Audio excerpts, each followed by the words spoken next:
டெல்லியில்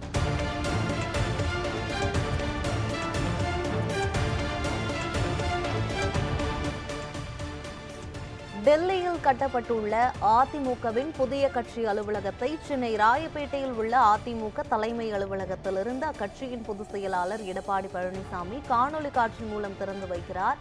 அந்த நேரடி காட்சிகளை தற்போது பார்க்கலாம். சென்னை ராயப்பேட்டையில் உள்ள அதிமுக தலைமை செயல் அலுவலகத்திலிருந்து திறந்து வைக்கிறார். டெல்லியில் புதிதாக திறக்கப்பட்டுள்ள அதிமுகவின் தலைமை செயலகத்தை அதிமுக பொதுச் செயலாளர் எடப்பாடி பழனிசாமி காணொலி மூலம் திறந்து வைக்கிறார்.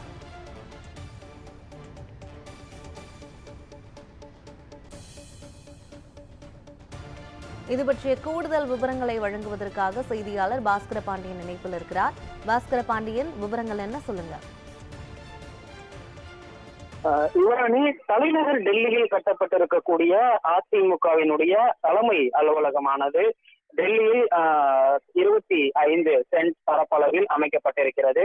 அதனை தமிழ்நாட்டில் இருக்கக்கூடிய சென்னையின் தலைநகரமான ராயப்பேட்டையில் அஇஅதிமுக தலைமையகமான எம்ஜிஆர் மாளிகையில் இருந்து அக்கட்சியினுடைய பொதுச் செயலாளர் எடப்பாடி பழனிசாமி காணொலி காட்சி வாயிலாக திறந்து வைத்திருக்கிறார். ஏற்கனவே இந்த டெல்லியில் இருக்கக்கூடிய பிரம்மாண்ட அலுவலக கட்டிடமானது கட்டி முடிக்கப்பட்டிருந்த நிலையில் அக்கட்சியினுடைய செயலாளர் இன்று அந்த கட்டிடத்தை காணொலி காட்சி வாயிலாக திறந்து வைத்திருக்கிறார். கடந்த 2014ஆம் ஆண்டு நாடாளுமன்ற தேர்தலில் அதிமுக பெற்ற வெற்றி இந்தியாவினுடைய 3வது பெரிய கட்சியாக அந்த கட்சிக்கு அந்தஸ்தை கிடைக்க செய்திருந்தது. இதனை அடுத்துதான் அப்போதைய முதல்வரும் அதிமுகவினுடைய பொதுச் செயலாளருமான ஜெயலலிதா இங்கே டெல்லியில் இருக்கக்கூடிய ஒரு அதிமுகவினருடைய நிர்வாகிகள் மற்றும் பல்வேறு பணிகள் காரணமாக அங்கு அலுவலகம் வேண்டும் என்பதற்காக அவர் உயிருடன் இருந்த போதே அங்க கட்டிடம் அமைக்கக்கூடிய பணிகளானது தொடங்கி இருந்தது. இது ஷாகூத் அப்படிங்கிற பகுதியில 99 ஆண்டு கால குத்தகைக்கு மத்திய அரசினுடைய இடமானது அந்த இடம். அதனை 99 ஆண்டு கால குத்தகைக்கு எடுக்கப்பட்டு 25 சென்ட் நிலத்தில் 3 அடுக்கில் இந்த கட்டடமானது கட்டப்பட்டிருக்கிறது. டெல்லி சென்றால் அதிமுகவினுடைய தலைமை மற்றும் முக்கிய நிர்வாகிகள் அங்கே தங்கிக் கொள்ளும் வகையில் பல்வேறு சிறப்பம்சங்களுடன் கூடிய அறைகளும் அந்த புதிய கட்டிடத்தில் அமைக்கப்பட்டிருக்கிறது.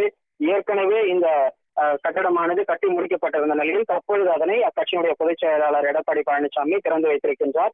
ஜெயலலிதாவினுடைய 77வது பிறந்த நாளை கொண்டாடப்படுவதன் வாயிலாக இந்த கட்டிடமானது திறந்து வைக்கப்பட்டிருக்கிறது. டெல்லி அலுவலகத்திலிருந்து அதிமுகவினுடைய நாடாளுமன்ற உறுப்பினர்கள் மற்றும் முன்னாள் நாடாளுமன்ற உறுப்பினர்கள் பல்வேறு தரப்பினர் அங்கு கலந்து கொண்ட நிலையில் சென்னையில் எடப்பாடி பழனிசாமியோடு முன்னாள் அமைச்சர்கள் ஜெயக்குமார், கோகுலேந்திரா, வளர்மதி உள்ளிட்ட பல்வேறு முக்கிய நிர்வாகிகளும் இந்த நிகழ்வில் கலந்து கொண்டனர். விவரங்களுக்கு நன்றி பாஸ்கர் பாண்டியன்.